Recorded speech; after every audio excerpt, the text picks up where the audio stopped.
তারপরে 18 সাল থেকে যখন আমি জানতে পারলাম যে সামহাও আওয়ামী লীগের ওদের এলাকার এক মানে নেতার বাসায় গোপন মিটিং হয়েছে, যে কারে কারে তারা ফেলে দিবে, ক্রস ফায়ার দিয়ে দিবে, তখন তো ক্রস ফায়ার কালচার হয়ে দাঁড়িয়েছে। ওইখানে আলহামদুলিল্লাহ আমার একজন লোক ছিল বলতে তো সে আওয়ামী লীগ, বাট সে হয়তো আমাকে ব্যক্তিগত ভাবে পছন্দ করতো। সে আমাকে জানালো যে তোমার ব্যাপারে এরকম তুমি হয়েছে, তুমি আর দোহারে আইসো না, তোমাকে আমরা সেভ করতে পারবো না, তোমার মনে হয় ক্রস ফায়ার ব্যাপারে আছে। এরপরে আমি সঙ্গে জানালাম যে আমাকে ক্রস ফায়ার দেওয়ার ব্যাপারে ওনাদের একটা সিদ্ধান্ত হয়েছে।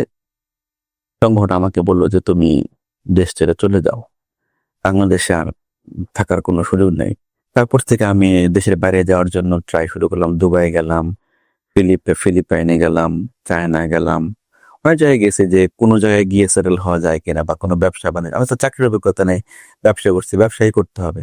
তারপরে আমার রিয়েল এস্টেট বিজনেস থেকে আমার কারণে অফিস ক্ষতিগ্রস্ত হচ্ছে, অফিসের স্টাফরা অ্যারেস্ট হচ্ছে, আমার ড্রাইভার, আমার অফিসের লয়ার, মানে অন্যান্য এমপ্লয় পর্যন্ত অ্যারেস্ট করে নিচ্ছে আমার, মানে এরকম হচ্ছে। যাকে পাচ্ছে তাকে অ্যারেস্ট করে নিচ্ছে আর কি। তো এরপরে আমি 18 সালে কোম্পানির থেকে বিদায় নিলাম, যে বিদায় নিলাম, যে আমি থাকলে আমার নিজেরও সমস্যা, কোম্পানিরও সমস্যা। তো এবং আমি আমার পুরো শেয়ার উইদাউট এনি মানি মানে দিয়ে দিচ্ছি, বা অন্য ডিরেক্টরদের নামে আমি আমার শেয়ার ছেড়ে, আমি ওখান থেকে কোনো মানে আমার শেয়ার সেল করি নাই, মানে জাস্ট থেকে আমি ওনাদেরকে দিয়ে দিলাম। কি করব, মানে ওরা তো আমাদের সব কিছু, মানে প্রপার্টি যা আছে আওয়ামী লীগ, এগুলো লম্বা হিস্ট্রি ভাই, এগুলো কতটুকু বলবো, এগুলো সব দখল করছে। মানে আমরা ফাইন্যান্সিয়ালি এমন অবস্থা পৌঁছলো যে লাস্ট পর্যন্ত বাসা ভাড়া দেওয়ার মতো টাকা নাই। সেগুনবাগিচে আমার বাসা ছিল, ভাড়া দিতাম সেগুনবাজার থেকে। পরে 18 সালে আমি কোম্পানি থেকে বিদায় নিলাম, বাসা চেঞ্জ করলাম, বাসা চেঞ্জ করে উত্তরা চলে গেলাম।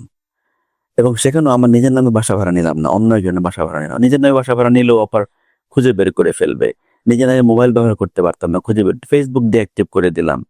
মানে 3বার শহর পরে আসলে আর লোড নেওয়ার মতো অবস্থা ছিল না। আর এই এই এই এতদিনে 1300 পর থেকেই পল্টন থানায় প্রত্যেক মাসে আমি মাসোয়ারা দিয়ে অফিস করতাম, প্রত্যেক মাসে ভালো অ্যামাউন্টের মাসোয়ারা দিয়ে অফিস করতাম। ইভেন দো থানাকে দেওয়া লাগতো প্রতি মাসে, নিজ দায়িত্ব থেকে থানাকে টাকা তারপর অ্যারেস্ট করতো। মানে ধর প্রতি মাসে টাকা অ্যামাউন্ট নিচ্ছে, অ্যারেস্ট করলে আবার বেশি পরিমাণে পাওয়া যায়। আচ্ছা, তো এইভাবে করে আমাদেরকে করছে। আর জায়গা জমি যেগুলো আছে সেগুলো কেরানীগঞ্জে, যেগুলো আমাদের প্রপার্টি, যেগুলো প্রজেক্ট, এগুলো তো আওয়ামী লীগের যে মানে যারা ছিল তখনকার উপজেলা চেয়ারম্যান, এমপি মন্ত্রী, এরা তো ওগুলো দখলে নিচ্ছেই। সেখানে আমরা কোনো মানে উন্নয়নমূলক কার্য করতে পারি নাই। এভাবে করে এই কোম্পানিটাও ধ্বংস করে ফেলছে, আর আমাদের লাইফ তো শেষ করছে।